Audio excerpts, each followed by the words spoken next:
Hello আমার ভালোবাসার প্রিয় বন্ধুরা, আমার নাম নীলা।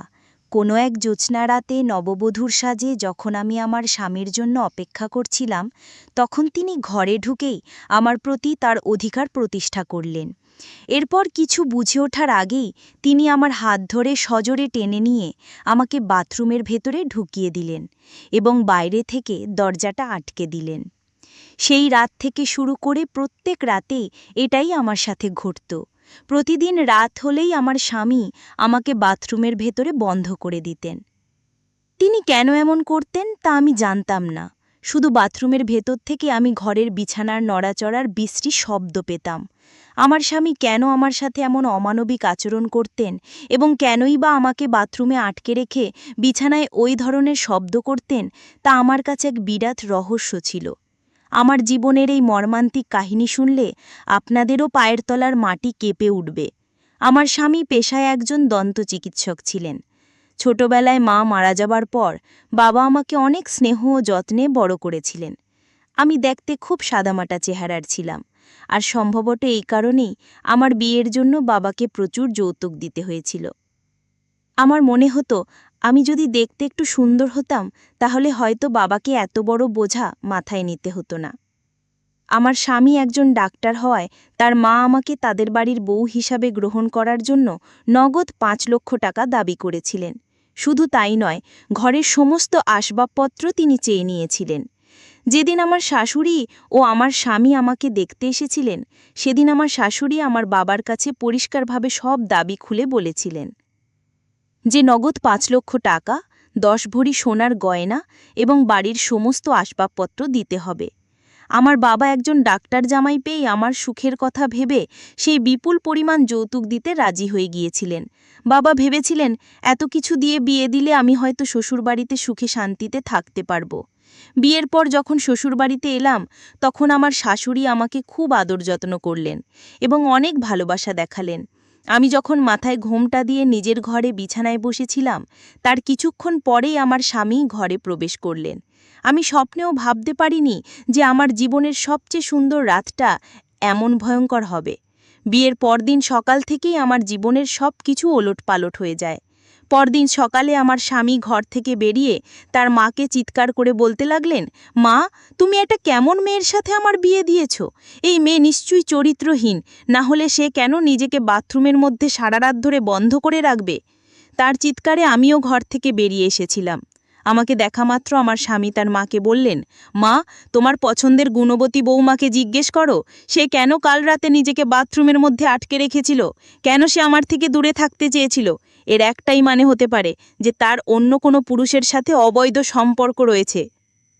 স্বামীর মুখে এমন জঘন্য কথাবার্তা শুনে আমার মাথায় যেন আকাশ ভেঙে পড়ল। এরপর আমার শাশুড়ি তার ছেলের সব কথা শোনার পর রাগে চিৎকার করে আঙুল দেখিয়ে বললেন, থাম, অনেক হয়েছে তোর আবোল তাবোল কথা। সকাল থেকে আমি তোর মুখে নীলার নামে এইসব উল্টাপাল্টা কথা শুনে যাচ্ছি। কি মতলব তোর? কেন তুই এমন করছিস? আমার শাশুড়ি তার ছেলের কথা একদম বিশ্বাস করতে রাজি হচ্ছিলেন না। আমি তখন স্বামীর ভিত্তিহীন অভিযোগে জর্জরিত হয়ে শাশুড়ির হাত ধরে কেঁদে বলেছিলাম, মা, আমি কিচ্ছু জানি না। আপনার ছেলে কেন আমার নামে এসব মিথ্যে কথা ছড়াচ্ছে? আসল সত্যিটা হলো কাল রাতে আপনার ছেলেই আমাকে জোর করে সারা রাত বাথরুমের ভেতরে আটকে রেখেছিল। আমি অনেক কান্নাকাটি করার পরেও সে আমাকে বের করেনি। আমার মুখ থেকে সবকিছু শোনার পর আমার শাশুড়ি তার ছেলেকে কঠোরভাবে হুঁশিয়ারি দিয়ে বললেন সে যেন ভবিষ্যতে আমার সাথে আর কোনোদিন এমন খারাপ ব্যবহার না করে।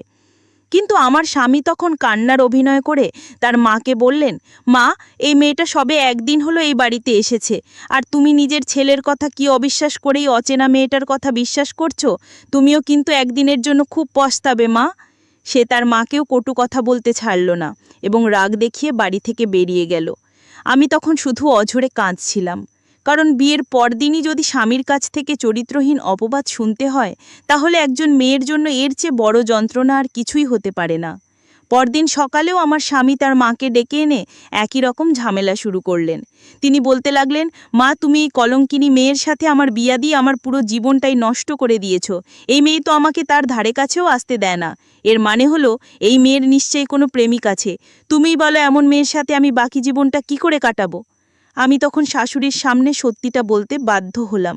আমি শাশুড়িকে জানালাম কিভাবে তার ছেলে আমার সাথে নিজের প্রয়োজন মেটানোর পর আমাকে বাথরুমের ভেতরে বন্ধ করে দিয়েছিল।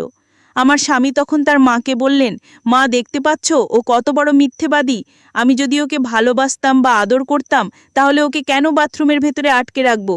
আমি তোর কাছে যেতে চাই, কিন্তু ওই তো নিজে থেকে আমার কাছে আসার আগেই বাথরুমের ভেতরে ঢুকে বসে থাকে। এখন তুমিই ভেবে দেখো যে মিথ্যে কথাটা কে বলছে। আমার শাশুড়ি সবকিছু শোনার পর রাগে তার ছেলের গালে সজোরে এক থাপ্পড় মেরে বললেন, তুই বৌমার সাথে এত ঝামেলা করছিস কেন? তোর সমস্যাটা কি? তুই তো নিজে পছন্দ করেই ওকে বিয়ে করেছিস।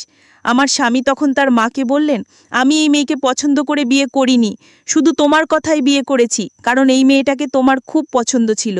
যাই হোক, আমি এই চরিত্রহীন আর কলঙ্কিনী মেয়ের সাথে সংসার করতে পারবো না। ওকে প্রমাণ দিতে হবে যে ও চরিত্রহীন নয় এবং ও একজন কুমারী মেয়ে।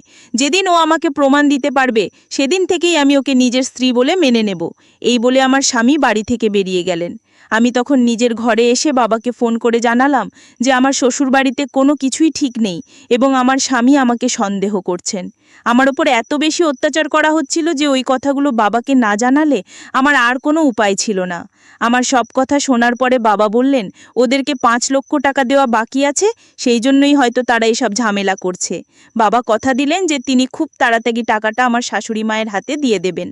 আমি যখন নিজের মন খারাপ করে বাবার সঙ্গে ফোনে কথা বলছিলাম, তখন পেছন দিক থেকে হঠাৎ করে আমার শাশুড়ি আমার হাত থেকে ফোনটা নিয়ে আমার বাবাকে বলেন, বেয়াই মশাই, আপনি একদম চিন্তা করবেন না, আমি আছি আপনার মেয়ের সঙ্গে।